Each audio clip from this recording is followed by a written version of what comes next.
Hello दोस्तों, आप सभी का अपना YouTube channel K2N solution education में स्वागत है।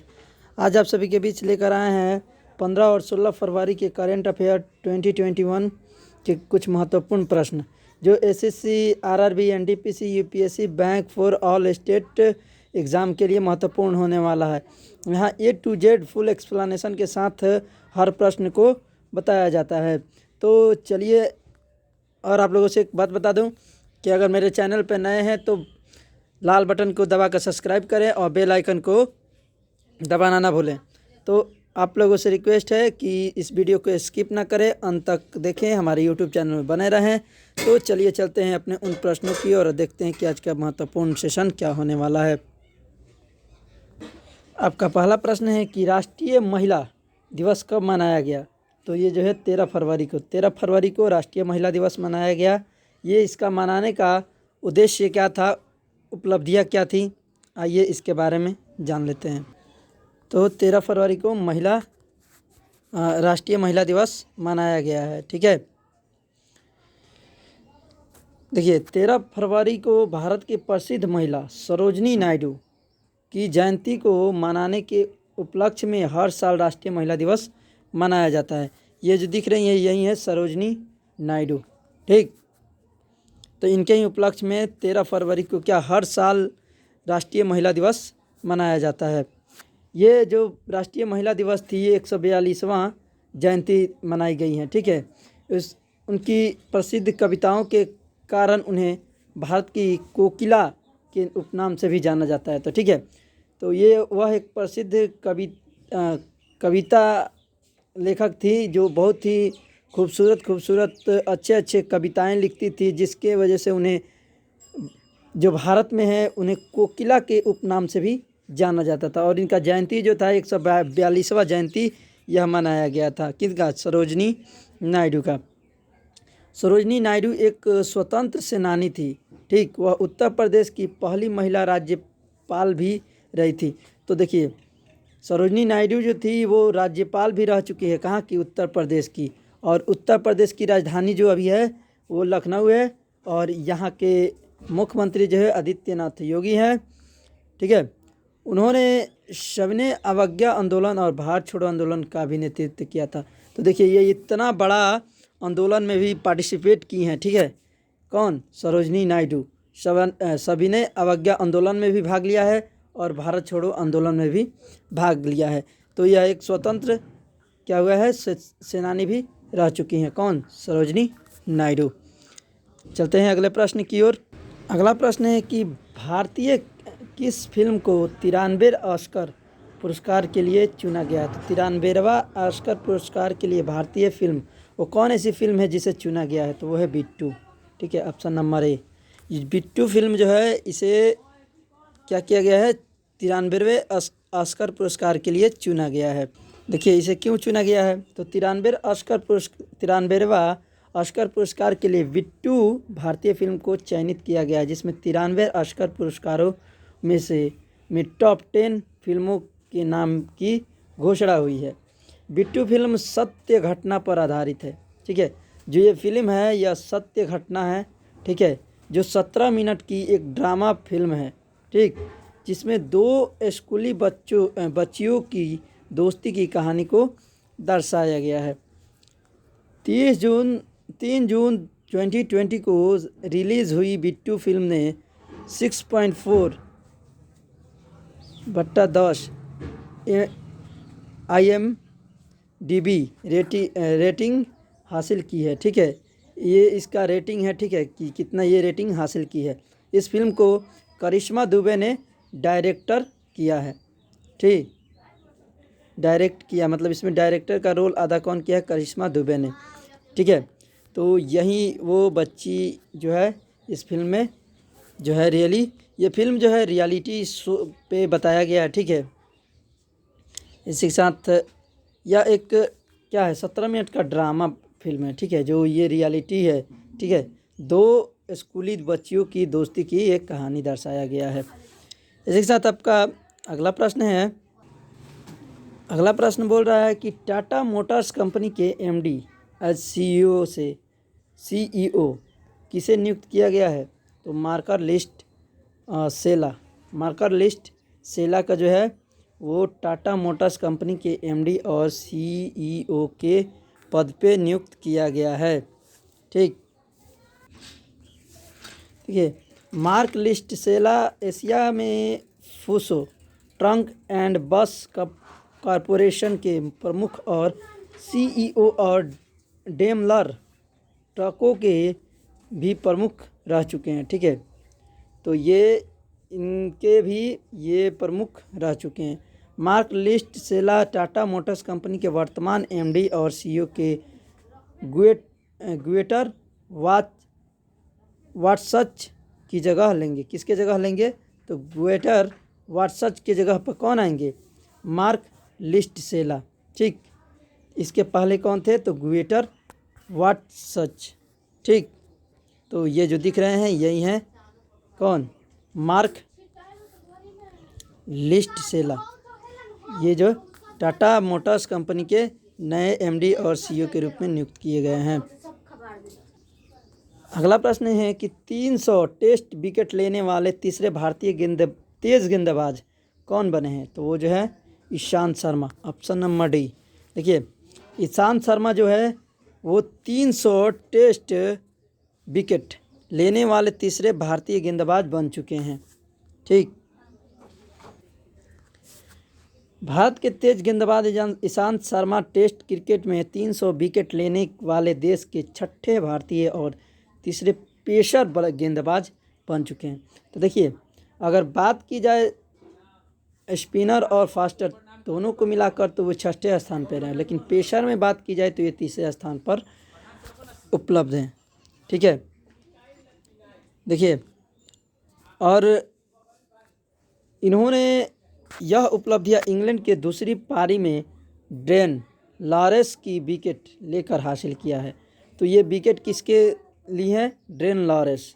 ओके, 32 वर्षीय ईशांत शर्मा ने यह मुकाबला अपने 58 मैचों में विकेट लेकर हासिल किया है। ठीक है, तो ये 32 वर्ष के अभी हैं ईशांत शर्मा, और ये मुकाबला जो है अभी 98वें मैचों खेल रहे थे, जिसमें ड्रेन लॉरेंस का विकेट लिया है। और इन्हीं के विकेट के बदौलत इन्हें जो है, ये कहाँ के हैं? इंग्लैंड के हैं। इन्हीं के विकेट के बदौलत इन्हें जो है 300 विकेट जो है मिला। ठीक है, इसके पहले अनिल कुंबले, कपिल देव, रविचंद्रन अश्विन, हरभजन सिंह, जहीर खान जैसे खिलाड़ी देश के मुकाम पर पहुंचने वाले अन्य गेंदबाज हैं। ठीक है, तो बताए ये छठे गेंदबाज हैं। इससे पहले अनिल कुंबले पहले थे, दूसरे स्थान पर कपिल देव, तीसरे स्थान पर रविचंद्रन अश्विन, उसके बाद हरभजन सिंह, उसके बाद जहीर खान, और ये छठे स्थान पर ईशांत शर्मा हो चुके हैं। ठीक है, इसी के साथ आपका अगला प्रश्न है कि संयुक्त अरब अमीरात का कौन सा अंतरिक्ष यान मंगल ग्रह की कक्षा में है? तो ये जो है होप जो है संयुक्त अरब अमीरात का जो अंतरिक्ष यान है वो मंगल ग्रह की कक्षा में है। कौन? होप।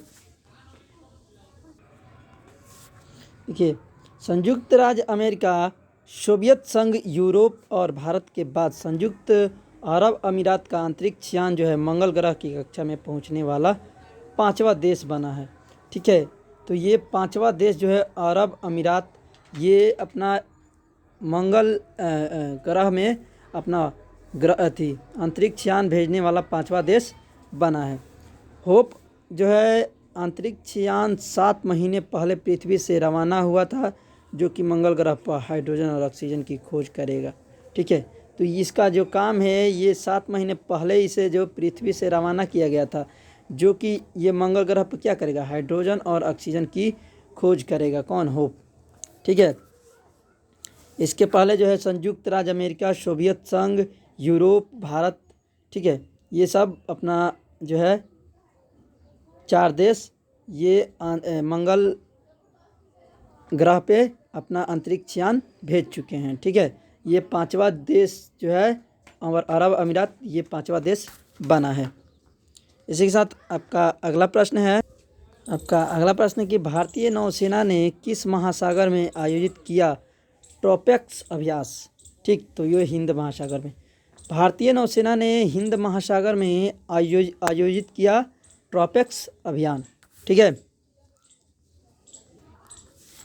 भारतीय नौसेना ने mega war game theatre level operational readiness exercise अभ्यास की शुरुआत की है। ठीक है, यशस्वी पार्षद एक्सरसाइज का मुख्य उद्देश्य नौसेना के आक्रमण होने के साथ साथ रक्षा क्षमताओं को मान्य करना एवं हिंद महासागर में शांति और स्थिरता को बढ़ावा देना रखा गया है। ठीक है, इसमें कि यह एक्सरसाइज हिंद महासागर क्षेत्र में विश्व भौगोलिक विस्तार पर किया जा रहा है। ठीक है, तो ये विशाल भौगोलिक विस्तार पर क्या किया जाता है, किया जा रहा है, इसका जो है नेतृत्व किया जा रहा है। इसी के साथ आपका अगला प्रश्न है कि किस राज्य ने भुवनेश्वर में स्थापित किया कोविड वॉरियर मेमोरियल। ठीक, कोविड वॉरियर मेमोरियल किस राज्य ने शुरू किया, तो वो जो है उड़ीसा ने भुवनेश्वर में स्थापित किया है क्या, कोविड वॉरियर मेमोरियल।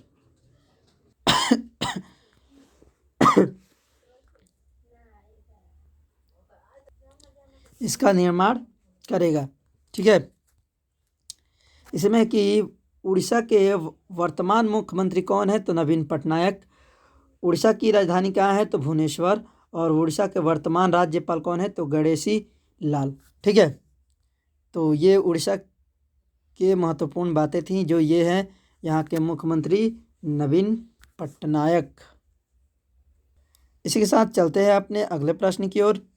अगला प्रश्न है कि राष्ट्रीय उत्पादकता दिवस कब मनाया गया, तो 12 फरवरी को। 12 फरवरी को जो है राष्ट्रीय उत्पादकता दिवस मनाया गया है। भारत में राष्ट्रीय उत्पादकता दिवस 12 फरवरी को मनाया गया। देश में राष्ट्रीय उत्पादकता दिवस मनाने का मुख्य उद्देश्य देश में सभी क्षेत्रों में उत्पादकता और गुणवत्ता चेतना को प्रोत्साहित करना है। इसका मुख्य उद्देश्य क्या है, तो उत्पादकता और गुणवत्ता की चेतना को प्रोत्साहित करना है। ठीक है, तो उनके गुणवत्ता और उत्पादकता दोनों की बढ़ावा देने के लिए ये जो है दिवस मनाया जाता है। कब, हर साल 12 फरवरी को। ठीक है, देश में उत्पादकता संस्कृति को बढ़ावा देने के लिए राष्ट्रीय उत्पादकता परिषद द्वारा मनाया जाता है। तो ये जो है राष्ट्रीय उत्पादकता परिषद द्वारा ये हर साल संस्कृति को बढ़ावा देने के लिए, ठीक है, मनाया जाता है। इसी में है कि राष्ट्रीय उत्पादकता परिषद के वर्तमान महानिदेशक कौन है, तो अरुण कुमार झा है। ठीक है, भारतीय राष्ट्रीय उत्पादकता परिषद की स्थापना कब की गई थी, तो वर्ष 1958 में। ठीक, और भारतीय राष्ट्रीय उत्पादकता परिषद का मुख्यालय कहाँ स्थित है, तो नई दिल्ली में। इसकी मुख्यालय कहाँ है, नई दिल्ली में स्थित की गई है। आपका अगला प्रश्न है कि कौन खोलेगा निजी क्षेत्र के लिए उपग्रह परीक्षण केंद्र, तो जो ये है जो है इसरो जो है ये खोलेंगे निजी क्षेत्र के लिए उपग्रह परीक्षण केंद्र। ठीक है, कौन, इसरो। भारतीय अंतरिक्ष अनुसंधान संगठन ने निजी क्षेत्र द्वारा विकसित उपग्रहों के परीक्षण के लिए अपना UR राव सैटेलाइट सेंटर खोला गया है। ठीक है, UR राव सैटेलाइट सेंटर में भारतीय स्टार्टअप्स स्पेसकिड इंडिया और पिक्सेल द्वारा विकसित 2 उपग्रहों का परीक्षण किया गया था। ठीक है, जिसमें हालांकि इसमें दोनों कंपनियां जो है कुछ दिनों में श्रीहरिकोटा स्पेसपोर्ट और तिरुवनंतपुरम रॉकेट सेंटर भी अपने पहले इंजन का परीक्षण करेंगे। ठीक है, तो ये दोनों कंपनियां जो है ये काम को पूरा करेंगी। इसी के साथ आपका अगला प्रश्न है। आपका अगला प्रश्न पूछ रहा है कि भारत का पहला ठंडा ठंडा ठंडार स्टारम रिसर्च टेस्ट बेड कहाँ स्थापित किया गया है? तो वो जो है उड़ीसा में, ऑप्शन नंबर सी, उड़ीसा में स्थापित किया गया है। ठीक, ये भारतीय मौसम विभाग यानी कि IMD ने उड़ीसा के बालासोर जिले में देश का पहला thunder storm research test bed स्थापित किया गया है। ठीक है, यह thunder storm research test bed पृथ्वी विज्ञान मंत्रालय, रक्षा अनुसंधान एवं विकास संगठन और भारतीय अंतरिक्ष अनुसंधान संगठन के बीच सहयोग से स्थापित किया जा रहा है। ठीक है, तो ये जो है इन दोनों के सहयोग से ये जो है ये स्थापित किया जा रहा है thunder storm research test bed. ठीक है, इसमें कि भारतीय मौसम विभाग विज्ञान के महानिदेशक कौन है? तो मृत्युंजय महापात्रा। ठीक, मृत्युंजय महापात्र जो है मौसम विभाग विज्ञान विभाग के महानिदेशक हैं। ठीक, भारतीय मौसम विज्ञान विभाग की स्थापना जो हुआ था वो 1885 में हुआ था। ठीक, वर्ष 1885 में किया गया था। और भारतीय मौसम विज्ञान विभाग का मुख्यालय जो है वो नई दिल्ली में है। ठीक, तो इसका मुख्यालय कहाँ है? नई दिल्ली में। इसी के साथ चलते हैं अपने अगले प्रश्न की ओर। किसने लॉन्च किया भारत का पहला CNG ट्रैक्टर? तो वो जो है Nitin Gadkari, option number A, Nitin Gadkari ने लॉन्च किया है भारत का पहला CNG ट्रैक्टर जो पेट्रोल डीजल कुछ भी पे नहीं चलने वाली है। ये CNG, ठीक है, CNG गैस पे चलने वाली है। ठीक, बोल रहा है कि केंद्रीय सड़क परिवहन एवं राजमार्ग मंत्री नितिन गडकरी ने देश का पहला CNG ट्रैक्टर लॉन्च किया है। ठीक, तो ये पहला लॉन्च किया गया है देश का पहला जो है CNG ट्रैक्टर है जो लॉन्च किया गया है। ठीक, देश के पहले CNG ट्रैक्टर को रावमट टेक्नो सॉल्यूशन और टॉमसेटो अचिले इंडिया लिमिटेड के द्वारा संयुक्त रूप से विकसित किया गया है। ठीक, नितिन गडकरी का मुख्य उद्देश्य किसानों को अधिक उपज पैदा करने के लिए डीजल की जगह CNG की तरफ उन्हें स्थानांतरित करने के लिए यह फैसला लिया गया है। ठीक है, तो इसमें बोले ना कि डीजल का उपयोग नहीं होगा, इसमें CNG के जरिए ये ट्रैक्टर चलने वाली है। तो यही जो ट्रैक्टर दिख रही है ये CNG से परिपूर्ण है। ठीक,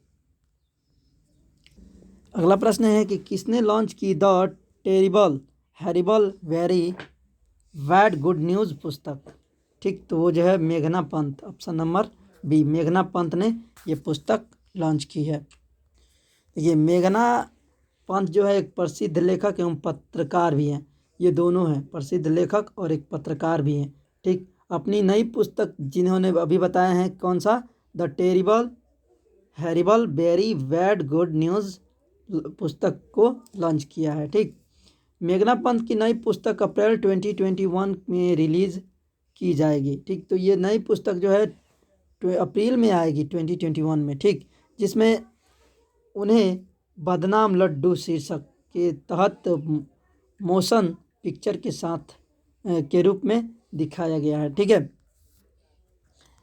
यह पुस्तक एक छोटे परिवार की महिला लाडो के बारे में लिखी गई है जो कि एक रूढ़िवादी परिवार की रहने वाली है। तो यही जो है ये कौन है? मेघना पंत। ठीक, ये जो दिख रही हैं यही है मेघना पंत की एक प्रसिद्ध लेखक और पत्रकार भी है। अगला है, कौन बने bureau of consumer financial protection के निदेशक? तो वो जो है Rohit Chopra, option number C, Rohit Chopra जो है बने हैं bureau of consumer financial protection के महानिदेशक। ठीक है, तो वो कौन बने हैं? रोहित चोपड़ा। भारतीय मूल के रोहित चोपड़ा को अमेरिका सरकार ने bureau of consumer financial protection यानी कि CFPB का निर्देशक नियुक्त किया है। ठीक है, तो कहाँ के? अमेरिका सरकार ने। ठीक, bureau of consumer financial protection यानी कि CFPB के निदेशक पद पर रोहित चोपड़ा को अगले 5 सालों के लिए नियुक्त किया गया। तो कितने सालों के लिए? 5 साल के लिए इन्हें नियुक्त किया गया है। रोहित चोपड़ा के साथ सोनाली निझावन को अमेरिका कॉर्प्स का निदेशक नियुक्त किया गया है। इसके अलावा अमेरिका के चीफ ऑफ एक्सटर्नल अफेयर पद पर प्रेस्टन कुलकर्णी को नियुक्त किया गया है। तो यही जो है कौन है? रोहित चोपड़ा। यही है रोहित चोपड़ा। ठीक, जो अभी क्या है? Bureau of consumer financial protection के निदेशक हैं। अगला प्रश्न है कि बिहार के किस जिले में स्थापित किया गया देश का पहला डॉल्फिन रिसर्च सेंटर? तो जो है पटना में। पटना जो है बिहार के एक ज़िला है जहाँ पे, यानी कि बिहार की राजधानी जो है पटना है, और ये जो डॉल्फिन रिसर्च सेंटर जो है ये पटना में ही स्थापित किया गया है। ठीक है, पटना विश्वविद्यालय परिसर में 2 एकड़ भूमि में केंद्र सरकार के द्वारा भारत का पहला डॉल्फिन रिसर्च सेंटर स्थापित किया गया है।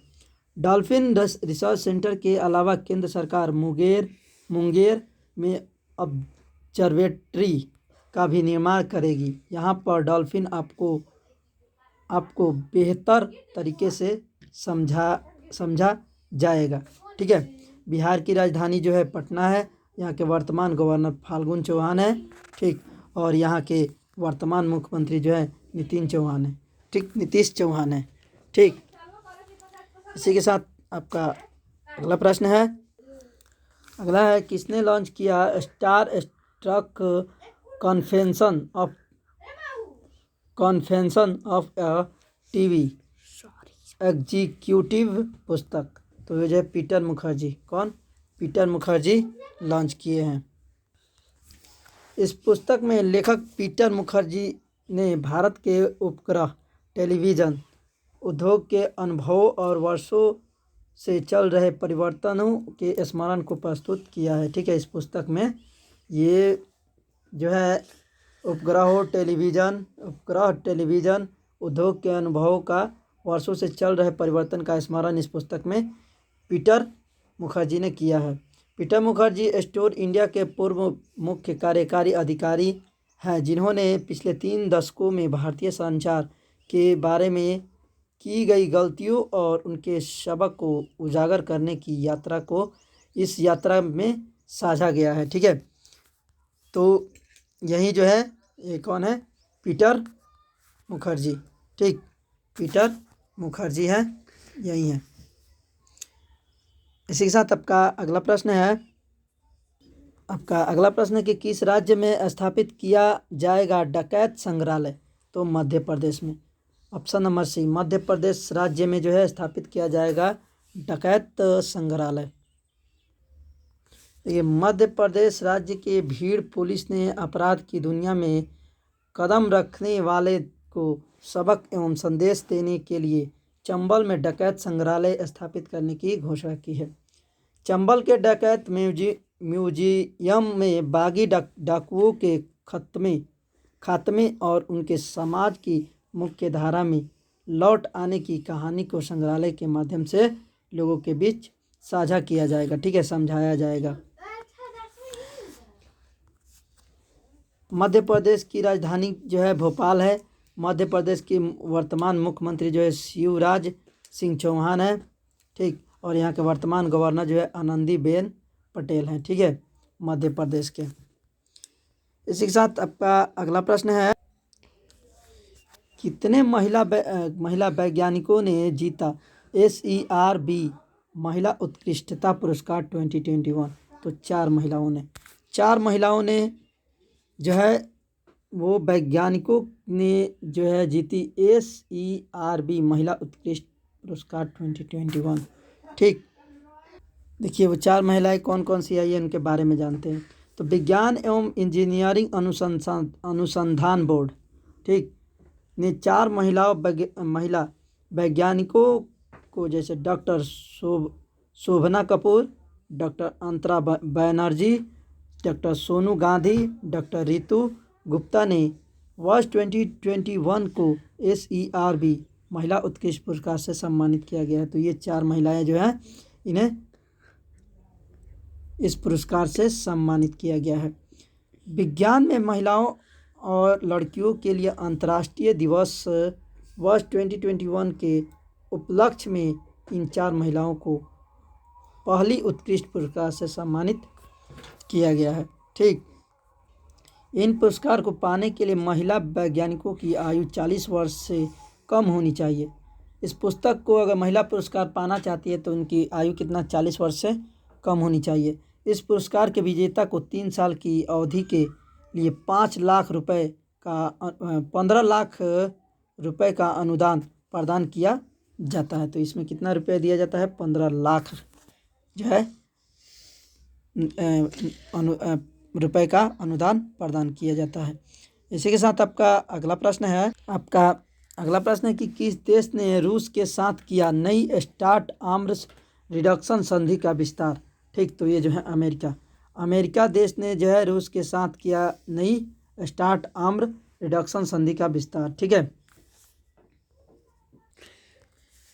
संयुक्त राज्य अमेरिका ने रूस के साथ मिलकर नई स्टार्ट परमाणु आर्म्स रिडक्शन संधि के तहत अगले 5 सालों के लिए क्या किया है, बढ़ाया गया है, ठीक है। ये जो है 5 साल के लिए बढ़ाया गया है। न्यू स्टार्ट संधि 5 फरवरी 2021 को अमेरिका और रूस के बीच समाप्त होने वाली थी, परंतु दोनों पक्षों ने बैठकर फरवरी 2026 तक इसे बढ़ाने के विस्तार पर हस्ताक्षर किया है। 8 अप्रैल 2010 को पहली बार मिलकर उसने इस संधि पर हस्ताक्षर किए थे, जिसे 5 फरवरी 2011 को लागू किया गया था। तो ये पहली बार कब, 8 अप्रैल 2010 में एक साथ मिलकर बैठकर जो संधि करके हस्ताक्षर किए थे उन्हें लागू किया गया था। 5 फरवरी 2021 को लागू किया गया था। इसी के साथ आपका अगला प्रश्न है कि इटली देश के नए प्रधानमंत्री कौन बने हैं। तो ये जो मारियो द्राघी जो है इटली देश के नए प्रधानमंत्री के रूप में नियुक्त किए गए हैं। इटली देश के नए प्रधानमंत्री के रूप में मारियो द्राघी को नियुक्त किया गया। मारियो द्राघी यूरोपीय सेंट्रल बैंक के प्रमुख, जिन्होंने 12 फरवरी 2021 को इटली के प्रधानमंत्री के रूप में शपथ ली है, ठीक है। तो ये इसके पहले जो है यूरोप के सेंट्रल बैंक के प्रमुख थे और इन्होंने 12 फरवरी 2021 में जो है इन्होंने प्रधानमंत्री का शपथ लिया है। मारियो द्राघी वर्ष 2011 से 2019 तक के यूरोपीय सेंट्रल बैंक के अध्यक्ष के रूप में कार्यरत थे।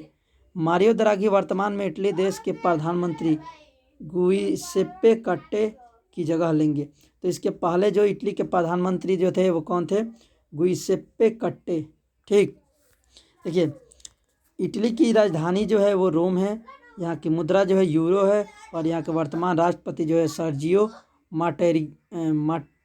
मटारेला है, ठीक है, सर्जियो मटारेला। इसी के साथ आपका अगला प्रश्न है और ये लास्ट प्रश्न है कि कौन बनी हिमाचल प्रदेश की सबसे कम उम्र की जिला परिषद अध्यक्ष। तो जो है मुस्कान यहाँ की जो हिमाचल प्रदेश की जो सबसे कम उम्र की जिला परिषद अध्यक्ष बनी है। ये जो दिख रही है यही है मुस्कान, ठीक, जो बहुत ही कम उम्र के हिमाचल प्रदेश की जिला परिषद अध्यक्ष के रूप में नियुक्त की गई हैं। इनका मात्र जो है 21 साल की जो है ये मुस्कान जो है, इन्हें 21 साल की उम्र में ही हिमाचल प्रदेश राज्य की जो है जिला परिषद अध्यक्ष के रूप में इन्हें नियुक्त किया गया है। इनकी कितना उम्र हो रहा है, 21 साल। मुस्कान ने अपनी प्रारंभिक शिक्षा राजकीय वरिष्ठ माध्यमिक पाठशाला वरमाड़ा से पूरी की है। वह सिरमौर जिले के लॉ कॉलेज कलाआब से अपनी BA बक के अंतिम वर्ष की पढ़ाई पूरी कर रही है, ठीक है।